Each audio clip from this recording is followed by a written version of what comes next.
Hey guys, welcome to another video.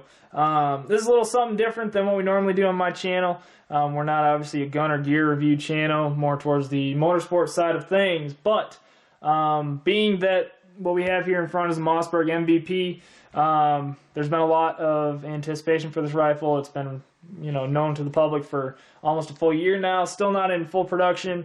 People have been asking questions. I finally picked this one up yesterday from my FFL for $530 out the door, and supposedly it's one of the first ones released to the general public. There was a pre-production run, I guess, and this is one of those items. From what I understand from the Mossberg reps and people on the forums, is that they're not supposed to go into full production until either late March or April of 2012. So we're a little bit ahead of the game here. I just wanted to give you guys some details and some impressions I have without typing my life story. So hopefully this will save me some time, give you guys a better description of the product. Anyway, let's get going. First, obviously, we'll safety check this. Nothing in the chamber.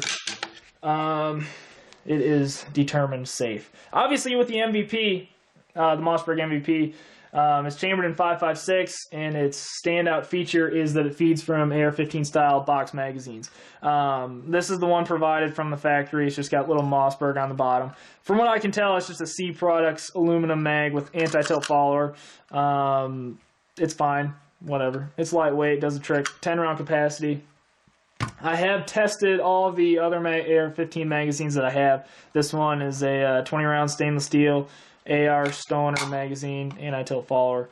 It feeds from everything, even PMags. I know some people were concerned about, or at least in the development phase of it, not being able to feed from PMags. I don't know if there's any truth to that, but what allows it to do that is just a little lip on the bolt. We'll just take this out, and I was critical of the design. I figured this little tab here on the bottom of the bolt is what strips around out of the magazine. I was critical about that thing. It looks flimsy, it looks small, it's only held in by a little forged pin on the bottom. It doesn't seem to be an issue. It's never fully extended like this. Hopefully you guys will be able to get a good view. When it's inside the breech or stripping around off, it's always compressed just a little bit, so it's really not hanging down too much. There really doesn't seem to be too much issues with that. As you can see, empty magazine. There is no last shot hole open. Not a big deal to anybody, I don't think. Magazine release is just on the front here. Just depress it, magazine pops out. Pretty easy. It's not, hanging out, not obtruding or intruding on anything. So magazine obviously is awesome. Having a box magazine on your bolt gun does make things a little easier, and you still can just drop around into the chamber on an empty magazine and it will feed that. So you don't need a different single shot follower or anything. It will just feed right off a normal AR-15 style magazine, one at a time. As far as the stock is concerned, I don't really think too many manufacturers have good stocks from the factory, especially for a quote-unquote precision gun or a varmint gun. Look at Remington, for example, on their 700 series, with their SPS stocks or even the Hogue stocks. They're pretty much terrible, to say the least. This stock, on the other hand, take it for what it's worth. I think it's very comfortable. There's some nice texture in the pistol grip area. You can see here, see if we can get the light right. Very nice texture, as well as on the fore end, right in here. The stock is a little short for me, and the cheek piece is not quite tall enough. I'm not saying you couldn't build up a pad here, or make a Kydex raising piece. It would be easy enough. The length of pull is a little short. I don't have the exact measurements on me.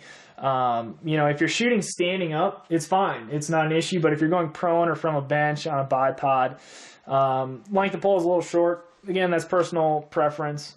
Shouldn't be an issue for too many people. And it wouldn't be too difficult either to, make a spacer on the butt pad and extend that a little bit. As you can see, though, aesthetically, I think it looks pretty good. Eventually I will Duracoat this, probably today or tomorrow. Make it a little more tactical, as well as bed it. And maybe a few other things. I won't put an extended bolt knob on this, just because I've already got the tools to do that, and I think it'd be beneficial. Not to say in stock configuration this rifle is, you know, bad at anything. It's a phenomenal rifle, especially for a factory gun from Mossberg of all places. So right out of the box, I can't complain. The trigger's nice. This is Mossberg's adjustable quote-unquote lightning trigger. Dumbest name I've ever heard, but safety check, nothing in the chamber. Safety is in your standard position, forward to fire, back to safe. As far as the trigger pull goes, this is set as light as it can get, and it is, without a scale, probably 2.5 to 3 pounds, with very little, if any, creep. Not much over travel, and it's smooth. You know, for a factory trigger, can't complain about that at all. I guess we'll get into accuracy here. I've only got probably 35 to 40, just to ballpark it, rounds down this morning.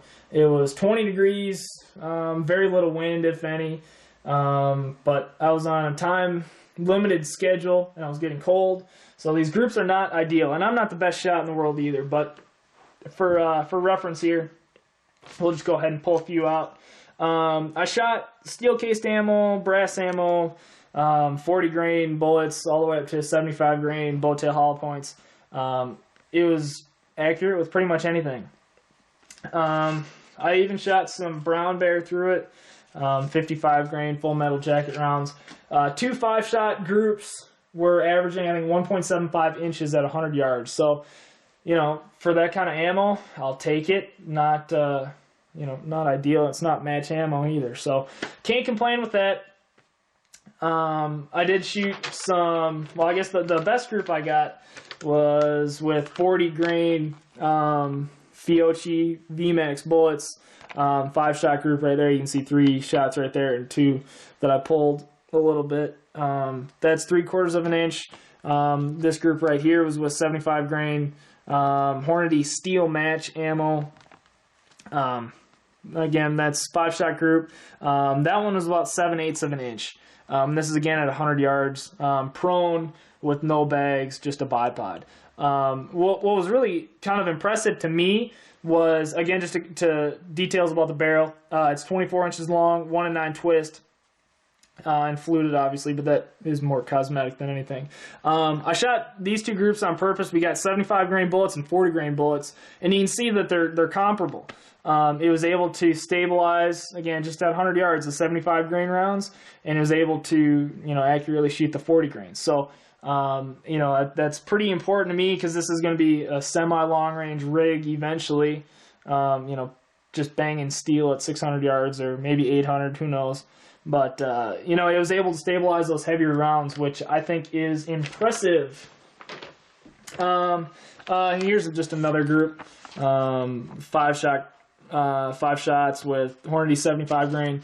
That's about 7/8 of an inch as well. Again, guys, I'm not the best shot in the world. I was, again, under time-limited schedule here this morning, and I was getting cold. So that's, you know, not a true testament of what this gun's capable of. It's just a quick representation. Didn't have any feeding issues. I ran, again, the factory 10-round magazine through there.